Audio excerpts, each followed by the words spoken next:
Hi friends, good morning. Charlie గారు చూడండి, ఇవి పిట్టలు తిరుగుతున్నాయి కదా చెట్ల మీద. ఆ పక్షులన్నింటినీ అబ్జర్వ్ చేస్తుంది.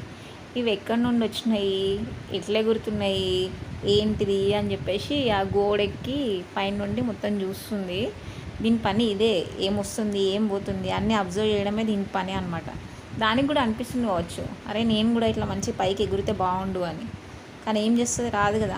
సరే సర్లే మనకు రాని పని ఎందుకు అని చెప్పేసి ఇంకొచ్చేసింది ఇంకా సైలెంట్గా.